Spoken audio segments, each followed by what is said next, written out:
నమస్తే నేను రోజా welcome to special focus నువ్వెంత అంటే నువ్వెంత అనేలా మంటెక్కించే మాటల తూటాలు పేలిపోయేలా ఒక రేంజ్ లో పంచులో తెలంగాణలో పాలిటిక్స్ హై వోల్టేజ్ ను తలపిస్తున్నాయి లోక్సభ ఎన్నికలు సమీపించే కొద్దీ తెలంగాణ రాజకీయాలు హీటెక్కిపోతున్నాయి సీఎం రేవంత్ రెడ్డి మాజీ సీఎం కేసీఆర్ మధ్య మాటల యుద్ధం తారస్థాయికి చేరింది అంటే రైతు బంధు అడిగితే ఒక మంత్రి ఏమో చెప్పుతోని కొట్టున్నట్టు చెప్పుతోని కొడతారా నేను ఇదివరకే చెప్పిన రైతులకు కూడా చెప్పులు ఉంటాయి బందోబస్తు ఉంటాయి తిక్క ఉట్టుకొచ్చినాడు వాళ్ళు మరైతే మీ గతి ఏమవుతుందో ఆలోచించుకోండి అని చెప్పిన నేను సిరిసిల్లలో కార్మికులు చచ్చిపోయే పరిస్థితి ఉందా ఆత్మహత్యలు మళ్ళీ మొదలయ్యేటట్టునేని అడిగితే ఇంకో కాంగ్రెస్ వాడు అంటాడు ఏం పోయింది వాళ్ళ నిరోధులు అమ్ముకొని బతుకమన్నది పాపడాలు అమ్ముకొని బతుకమన్నది అంటాడు నిరోధులు అమ్ముకొని బతకన్నారా కుక్కల కొడుకులారా మీరు మనుషులా మీరు లక్షలాదిగా ఉండేటువంటి చేనేత కార్మికుల మనోభావాలు దెబ్బతీస్తారా మీరు ఇస్తే ఇచ్చిండ్రు పీక్తే బీకిండ్రు ఇవ్వకపోతే శాత కాకపోతే ఇవ్వకుండా కానీ నిరోధులు అమ్ముకొని బతుకుండ్రి పాపడాలు అమ్ముకొని బతుకున్నట్టు వాళ్ళు మనుషుల్లా కనబడతలేరా గర్జిస్తారు బిడ్డ చేనేత కార్మికులే ఇలా పులులే గర్జిస్తారు మిమ్మల్ని తరిమి కొడతారు జాగ్రత్త అని చెప్పి నేను హెచ్చరిస్తా ఉన్నా నిన్న మొన్న ఒక నక్క బయలుదేరింది మొన్న సూర్యాపేటకు పోయింది నిన్న కరీంనగర్ పోయింది ఆయన అంటుండు నన్ను ఏం బిక్తారు మీరని మొన్న మాట్లాడింది మీరు చూసుంటారు కేసీఆర్ గారు మాట్లాడింది నా ఎంటిక కూడా బీకలేరని మాజీ ముఖ్యమంత్రిగా మాట్లాడిండు ఇది మాజీ ముఖ్యమంత్రి మాట్లాడే భాషనేనా భాష గురించి భావం గురించి ప్రజా సమస్యల గురించి మాట్లాడే చంద్రశేఖర్ రావు 10 సంవత్సరాలు ఈ తెలంగాణ రాష్ట్రంని పట్టి పీడించి వేధించి దోచుకొని దోపిడి దొంగలాక అడవి పందులాక తెలంగాణ రాష్ట్రాన్ని సర్వనాశనం చేసి 10 సంవత్సరాలలో 100 సంవత్సరాల విధ్వంసం చేసినావు ఇవాళ మమ్మల్ని ఎంటిక బీకలేరంటావా మా కాంగ్రెస్ పార్టీ కార్యకర్తలు అనుకుంటే నీ ముడ్డి మీద డ్రాయర్ కూడా ఉండదు పీకడం మొదలు పెడితే బిడ్డ నువ్వు అనుకుంటున్నావు నువ్వు ఏది పడితే అది మాట్లాడితే చూస్తూ ఊరుకుంటామని చూస్తూ ఊరుకునేటోడు ఎవరు లేరు నేను పెద్దలు జానారెడ్డి గారి లాగా కాదు నేను రేవంత్ రెడ్డిని బిడ్డ అంగిలాగు ఊడదీసి నువ్వు మాట్లాడే లక్కోర్ లవంగ మాటలకు చెర్లపల్లి జైల్లో చిప్పకూడు నింపిస్తా బిడ్డ నువ్వు అనుకుంటున్నావేమో పాలన తెలియని కాంగ్రెస్ నేతలతో తెలంగాణ మరోసారి పూర్వస్థితికి దిగజారిపోతోందని అన్నారు కేసీఆర్ అటు డబుల్ బెడ్రూమ్ ఇళ్లతో పాటు హామీల అమలుపై చర్చకు సిద్ధమా అంటూ సవాల్ చేశారు సీఎం రేవంత్ రెడ్డి కరెంటు మోటార్లు కాలని జిల్లా లేదు మొత్తం యావత్తు తెలంగాణలో అందుకే పాత తెలంగాణ మళ్ళా పునరావృతమైంది ఇందిరమ్మ రాజ్యంలో ఈగిలిచ్చిన పరిస్థితి అయింది ప్రజలదని చెప్పి నేను మనవి చేస్తా ఉన్నా ఇక్కడ బాధాకరం ఏంటంటే నీటి నిర్వహణ సామర్థ్యం తెలియనటువంటి లత్కోర్లు రాజ్యం వెళ్తున్నారు కాబట్టి అసమర్థులు చవట దద్దమ్మల రాజ్యంలో ఉన్నారు కాబట్టి ఇవాళ ఈ పరిస్థితి సంభవించింది ఎందుకు వస్తుందండి ఈ పరిస్థితి కరీంనగర్ కానీ మెదక్ కానీ గోదావరి బేసిన్లో ఉన్నటువంటి ఇంకా అనేక ఇతర జిల్లాల్లో కానీ ఎందుకు రావాలి ఈ పరిస్థితి నాకు అర్థం కాదు ఇది కాలం తెచ్చిన కరువా మనుషులు తెచ్చిన కరువా కాంగ్రెస్ తెచ్చిన కరువా ఆనాడు చెప్పినా ఈనాడు చెప్తున్నా నువ్వు పేదలకు డబుల్ బెడ్రూమ్ ఇల్లు కట్టియలే నేను మాత్రం నీకు తప్పకుండా డబుల్ బెడ్రూమ్ ఇల్లు కట్టిస్తా చెర్లపల్లి జైల్లో ఎందుకంటే కొడుకు కోడలు వస్తే యాడుండాలి బిడ్డ అల్లుడు వస్తే యాడుండాలి అందరు కలిసి చెర్లపల్లి జైల్లో ఉండేటట్టు మీకు డబుల్ బెడ్రూమ్ ఇల్లు కట్టించే బాధ్యత మా లక్షలాది మంది కాంగ్రెస్ పార్టీ కార్యకర్తలు తీసుకుంటారని చెప్పి నేను ఈ వేదిక మీద నుంచి చెప్పదలుచుకున్నా కాంగ్రెస్ ది చవట ప్రభుత్వం అంటూ కేసీఆర్ చేసిన కామెంట్స్ కాకరేపుతున్నాయి 100 రోజుల్లో హామీలన్నీ నెరవేర్చామన్న సీఎం రేవంత్ నోటికొచ్చింది మాట్లాడితే ఊరుకునేది లేదని స్పష్టం చేశారు ప్రభుత్వం యొక్క తెలివి తక్కువ అసమర్థ అవివేక చెవట విధానాల వల్ల అర్భకత్వం వల్ల ఈ దరిద్రం మన రాష్ట్రానికి వచ్చింది ఒకటే మాటలో చెప్పానంటే ఏం కనబడుతుందండి 2014 కన్నా ముందు తెలంగాణలో ఏ గోస ఏ ఏడుపు ఏ బాధ ఏ మంచినీళ్ళ ట్యాంకర్లు ఏ బిందెల కొట్లాటలు ఏ కాలిపోయిన మోటార్ల రిపేర్లు వేలాదిగా లక్షలాదిగా ఏ సీన్ అయితే 2014 ముందు కనబడతా ఉండనో మళ్ళీ అదే సీన్ పునరావృతమైంది ఎందుకంటే ఈ ప్రభుత్వం అనేకమైనటువంటి అడ్డగోలు హామీలు టెంప్ట్ చేసి పాపం మంచిగున్న వాళ్ళ నోట్లే మట్టి కొట్టింది. అన్ని మోసాలే, ఏ ఒక్క మాట కూడా నెరవేర్చలే. డిసెంబర్ 7 నాడు మనం అధికారం చేపట్టి డిసెంబర్ 9 నాడు ఆడబిడ్డల కార్తీసులో ఉచిత ప్రయాణం, రాజీవ్ ఆరోగ్యశ్రీ ద్వారా ప్రతి పేదవాడికి 10 లక్షల రూపాయలు ఉచితంగా వైద్యాన్ని అందించే నిర్ణయాలు తీసుకున్నాం. ఇదే కాదు, మా మిత్రుడు పెద్దలు బట్టి విక్రమార్క గారు ఆర్థిక సమస్యలు, రాష్ట్రం సంక్షోభంలో ఉంటే, జీతభత్యాలు ఇవ్వలేని పరిస్థితిలో రాష్ట్రం ఉంటే ప్రభుత్వ ఉద్యోగులకు అదేవిధంగా పెన్షన్దారులకు 1వ తారీఖు నాడు జీతభత్యాలు ఇచ్చి రాష్ట్ర ఆర్థిక పరిస్థితిని గాడిలో పెట్టిండు. ఇదే కాదు, ఆడబిడ్డలను దృష్టిలో పెట్టుకొని కట్టెల పొయ్యితోని కన్నీళ్లతోని ఆడబిడ్డలు కష్టపడుతుంటే వాళ్ళ కన్నీళ్లు తూడవడానికి సోనియమ్మ మాట ప్రకారం 500 రూపాయలకే ఆడబిడ్డలకు సిలిండర్ ఇచ్చి ఆడబిడ్డల కష్టాలు తీర్చినాం. అదే కాదు, పేదవాళ్లకు ఇంటింటికి ఉచితంగా 200 యూనిట్ల పథకాన్ని అమలు చేసి నిరూపించినాం. నేను అందుకే ఇవాళ సవాలు విసురుతున్న చంద్రశేఖర్ రావుకు, డబుల్ బెడ్రూమ్ ఇల్లు కట్టించిన ఊర్లలో నువ్వు ఓట్లాడుకో, ఇందిరమ్మ ఇల్లు ఉన్న ఊర్లలో మేము ఓట్లు అడుగుతాం, మీకు డిపాజిట్లు వస్తే చూసుకుందామని చెప్పి ప్రజల గొంతు వినే తెలంగాణలో గ్యారెంటీలు ఇచ్చామన్నారు రాహుల్ గాంధీ. కాంగ్రెస్ ఇచ్చిన గ్యారెంటీలు గారడీలంటూ కౌంటర్ ఇచ్చారు కేంద్ర మంత్రి కిషన్ రెడ్డి. 500 रुपए सिलेंडर की बात की थी, 200 यूनिट मुफ्त बिजली की बात की थी, गृह लक्ष्मी की बात की थी, फ्री बस ट्रैवल की बात की थी, तो वो हमने आपकी आवाज सुनकर गारंटीज निकाली थी. और आज तेलंगाना के सब लोग जानते हैं कि कांग्रेस पार्टी ने जो वायदे किए थे उन वायदों को कांग्रेस पार्टी पूरा कर रही है.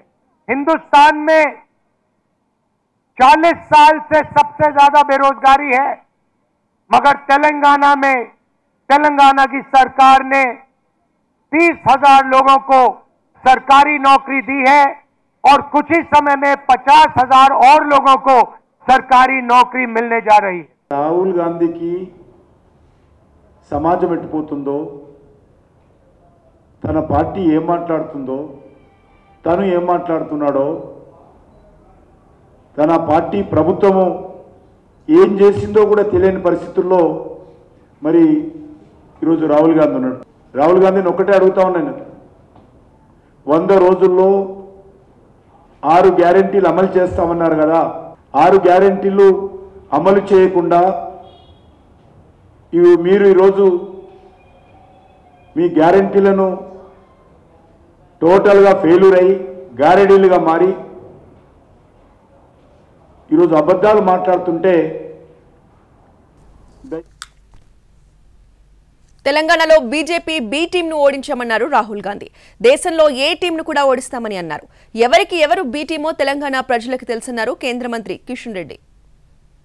पिछले चीफ मिनिस्टर ने किया वो दिल्ली में प्रधानमंत्री और बीजेपी के लोग कर रहे हैं. जिसको पहले इन्फोर्समेंट डायरेक्टरेट कहा जाता था वो आज एक्सटॉर्शन डायरेक्टरेट बन गया है. और देश के सबसे भ्रष्ट मंत्री, सबसे भ्रष्ट नेता नरेंद्र मोदी जी के साथ खड़े हैं. और दुनिया का सबसे बड़ा स्कैम इलेक्टोरल बॉन्ड्स का स्कैम है. यहां पे हमने बीजेपी की बी टीम को हराया, आने वाले चुनाव में हम ए टीम को हराने जा रहे हैं. కాంగ్రెస్ పార్టీ రాజశేఖర రెడ్డి గారు ముఖ్యమంత్రిగా ఉన్నప్పుడు టీఆర్ఎస్ సంబంధించిన ఎమ్మెల్యేలందరినీ కూడా కాంగ్రెస్ పార్టీకి పంపించి కాంగ్రెస్ పార్టీని ఆదుకున్నారు. మళ్ళీ కేసీఆర్ ముఖ్యమంత్రిగా ఉన్నప్పుడు బీఆర్ఎస్ ఎమ్మెల్యేలందరినీ కూడా సరిపోదని చెప్పి కాంగ్రెస్ ఎమ్మెల్యేలు 19 మంది గెలిస్తే 12 మందిని ఇదే కాంగ్రెస్ పార్టీ తన ఎమ్మెల్యేలను కాంగ్రెస్ పార్టీలోకి పంపించి అక్కడ మంత్రులు చేసి కేసీఆర్ని ఆదుకున్నది కాంగ్రెస్ పార్టీ. ఈరోజు మళ్ళీ కాంగ్రెస్ పార్టీ అధికారంలో రాగానే వచ్చిన 3 నెలలలోపే బీఆర్ఎస్తో గెలిచినటువంటి ఎమ్మెల్యేలందరినీ కూడా కేసీఆర్ కాంగ్రెస్లోకి పంపి కాంగ్రెస్ పార్టీ ప్రభుత్వాన్ని ఆదుకునేటువంటి ప్రయత్నం చేస్తుంది. 100 రోజుల పాలన చూసి తమ కోటేయాలని సీఎం రేవంత్ రెడ్డి కోరారు. అయితే రేవంత్ రెడ్డి పాలనపై కన్నా కూడా పార్టీ ఫిరాయింపులపైనే ఎక్కువగా దృష్టి పెట్టారని వ్యాఖ్యానించారు కిషన్ రెడ్డి. రోజుల్లో మా పరిపాలన మీ ముందల పెట్టినాం, మా పాలసీలు మేము అమలు చేసినాం. ఇవాళ నేను అడుగుతున్న మిత్రులారా, 100 రోజుల్లో మేము మంచి పాలన ఇస్తే, సంక్షేమ పథకాలు అమలు చేస్తే, 6 గ్యారంటీలు అమలు చేయడానికి చిత్తశుద్ధితో ప్రయత్నం చేస్తే తెలంగాణ రాష్ట్రంలో మమ్మల్ని 14 సీట్లలో గెలిపించండి. ఒకవేళ మా పాలన సరిగ్గా లేకపోతే మాకు ఓటు ఇవ్వాలనో లేదో మీరు ఆలోచన చేయండి. ఈ ముఖ్యమంత్రికి హామీల అమలు మీద దృష్టి లేదు, పార్టీ ఫిరాయింపుల మీద దృష్టి ఉంది. ఏ రకంగా పార్టీలు ఫిరాయింపు చేసుకోవాలి, ఏ రకంగా మరి ఫిరాయింపుల చట్టాన్ని వైలేట్ చేయాలి, దాని మీద దృష్టి ఉంది తప్ప రేవంత్ రెడ్డికి గత శాసనసభ ఎన్నికల్లో ప్రజలు మీ గ్యారంటీలను నమ్మి మీకు ఓట్లేసి నిన్ను ముఖ్యమంత్రి చేస్తే ఆ ముఖ్యమంత్రి బాధ్యత ఈ రేవంత్ రెడ్డి గారు నిర్వర్తించడం లేదు. ఈరోజు నేను బహిరంగ సభకు వచ్చే ముందు రాహుల్ గాంధీ ప్రశ్నిస్తున్నాను. తెలంగాణ గడ్డ మీదకి వచ్చేటువంటి ముందు రాహుల్ గాంధీ తెలంగాణ ప్రజలకు జవాబు చెప్పాలి. కుక్కల కొడుకుల్లారా అన్న కేసీఆర్ వ్యాఖ్యలపై మంత్రి కొండా సురేఖ ఫైర్ అయ్యారు. ఒక్క మాట మాట్లాడితేనే కేటీఆర్ నోటీసులు పంపారన్న సురేఖ కేసీఆర్ కామెంట్స్ పై ఏం చేయాలని నిలదీశారు. చచ్చిపోయే పరిస్థితి ఉందా? ఆత్మహత్యలు మళ్ళీ మొదలయ్యేటట్టునేని అడిగితే ఇంకో కాంగ్రెస్ వాడు అంటాడు, ఏం పోయింది వాళ్ళ నిరోధులు అమ్ముకొని బతుకమన్నది, పాపడాలు అమ్ముకొని బతుకమన్నది అంటాడు. నిరోధులు అమ్ముకొని బతకన్నారా కుక్కల కొడుకులారా? మీరు మనుషులా? కుక్కల కొడుకులారా అని తిడితే ఎవరు తిడతా ఉన్నావు కేసీఆర్ అని చెప్పి నేను అడుగుతా ఉన్నాను. తెలంగాణ మహిళలను తిడుతున్నావా? కొడుకులు అంటే కుక్కల కొడుకులు అంటే ఆడవాళ్ళందరినీ కూడా కుక్కలు అని తిడుతున్నావా అని చెప్పి ఈ సందర్భంగా నేను అడుగుతా ఉన్నాను. అటువంటి చెప్పనలవిగా అన్నటువంటి బూతులు తిట్టి ఈరోజు నీ అయ్య నీ పక్కనున్నాడు, మరి ఆయన మీద ఏం కేసు పెట్టాలి అని చెప్పి నేను అడుగుతా ఉన్నాను. ఆయనను బహిరంగంగా ఉరి తీసినా కూడా ఆయన మాట్లాడిన మాటలకు క్షమాపణ లేదు అని చెప్పి సందర్భంగా విజ్ఞప్తి చేస్తా ఉన్నాను. ఆ చవటలకు, ఆ దద్దమ్మలకు, ఆ టీఆర్ఎస్ నాయకులు అందరూ కూడా చేతగాని వాళ్ళే, వాళ్ళందరినీ కూడా హెచ్చరిస్తూ అందరూ నోరు దగ్గర పెట్టుకోండి. నీటి నిర్వహణ తెలియని దద్దమ్మలు రాజ్యమేలుతున్నారని కాబట్టే కరువు దాపురించిందన్నారు కేసీఆర్. 10 ఏళ్లు దద్దమ్మ ప్రభుత్వం నడిపింది కేసీఆర్ అంటూ కౌంటర్ ఇచ్చారు మంత్రి శ్రీధర్ బాబు. నిర్వహణ సామర్థ్యం తెలియనటువంటి లత్కోర్లు రాజ్యం వెళ్తున్నారు కాబట్టి, అసమర్థులు చవట దద్దమ్మలు రాజ్యంలో ఉన్నారు కాబట్టి ఇవాళ ఈ పరిస్థితి సంభవించింది. ఎందుకు వస్తుందండి ఈ పరిస్థితి? పర్టికులర్లీ కరీంనగర్లో ఎందుకు రావాలా? కరీంనగర్ కానీ, మెదక్ కానీ, గోదావరి బేసిన్లో ఉన్నటువంటి ఇంకా అనేక ఇతర జిల్లాల్లో కానీ ఎందుకు రావాలి ఈ పరిస్థితి? నాకు అర్థం కాదు. ఇది కాలం తెచ్చిన కరువా, మనుషులు తెచ్చిన కరువా, కాంగ్రెస్ తెచ్చిన కరువా? ఈ కరువు కారకులు ఎవరు? దద్దమ్మ ప్రభుత్వం నడిపింది 10 సంవత్సరాలు వారి ప్రభుత్వంలో 45,000 కోట్ల రూపాయలు మంచినీటి మిషన్ భగీరథ కట్టి విపత్తు వచ్చే సమయంలో కూడా అది పనికిరాదంటే అసలు అదేమన్నా ప్రాజెక్ట్? అదేమన్నా ఇంత పెద్ద మిషన్ భగీరథ అనే దానికి మీనింగ్ ఉందా, అర్థం ఉందా? అనుకుంటే రేపో ఎల్లుండో 10 ఏళ్లకు విపత్తు వస్తుంది. విపత్తు వచ్చినప్పుడు మిషన్ భగీరథకు సంబంధించి మంచినీటి సదుపాయం ఏ విధంగా కలవాలా ఉండాలని ఆలోచన ఉండదండి. ఏ ఆలోచన లేకుండా వచ్చింది, ఎలక్షన్లు వచ్చినాయి, రేపు పొద్దున ఒక సీట్ అన్న గెలవాలని ఆలోచన చేస్తారు. కేసీఆర్ కామెంట్స్ పై తీవ్రంగా స్పందించారు మంత్రి పొన్నం ప్రభాకర్. 10 ఏళ్లు సీఎంగా చేసిన కేసీఆర్ కు ఎలా మాట్లాడాలో కూడా తెలియడం లేదని మండిపడ్డారు. కార్మికులు చచ్చిపోయే పరిస్థితి ఉందా? ఆత్మహత్యలు మళ్ళీ మొదలయ్యేటట్టునేని అడిగితే ఇంకో కాంగ్రెస్ వాడు అంటాడు, ఏం పోయింది వాళ్ళ నిరోధులు అమ్ముకొని బతుకమన్నది, పాపడాలు అమ్ముకొని బతుకమన్నది అంటాడు. నిరోధులు అమ్ముకొని బతకన్నారా కుక్కల కొడుకులారా? మీరు మనుషులా? ఆయన కొడుకు అన్నాడు, బట్టలోడు చూస్తామన్నాడు, ఈయన అంటున్నాడు కుక్కల కొడుకులారా. తెలంగాణ రాజకీయం వేడెక్కుతోంది. అధికార విపక్షాల మధ్య మాటల యుద్ధం తారాస్థాయికి చేరుతోంది. 100 రోజుల్లో ఏం చేశారని, రైతులకు ఏం సాయంగా నిలిచారని విపక్షం చేస్తున్న విమర్శలకి ఘాటుగా బదిలిస్తోంది అధికార పక్షం. కాంగ్రెస్ వాళ్ళని ఏమైనా 2 లక్షలు రుణమాఫీ అంటే ఏ ఎలక్షన్ కోడ్ వచ్చింది అంటుంది. మరి 100 రోజులు ఏం చేసినావు? 100 రోజులు ఏం చేసినావు? ఏమైనా వడ్లు కొట్టలేవు, 500 ఇస్తలేవు అంటే ఎలక్షన్ కోడ్ వచ్చింది. 100 రోజులు ఏం చేసినావు? నీకు పూర్తి 100 రోజులు దొరికినాయి. కానీ 100 రోజుల్లో నువ్వు నిర్ణయాలు తీసుకోలేదు, ప్రజల్ని మోసం చేసినావు. ఈరోజు కొంతమంది రుణమాఫీ గురించి పెద్దలు మాట్లాడుతున్నారు. బోర్ల కింద ఎక్కడో పొలం ఎండిపోయిన పొలాల గురించి మాట్లాడుతున్నారు. ఇంకేదో హామీల గురించి మాట్లాడుతున్నారు. మాట్లాడటానికి సిగ్గుండాలి.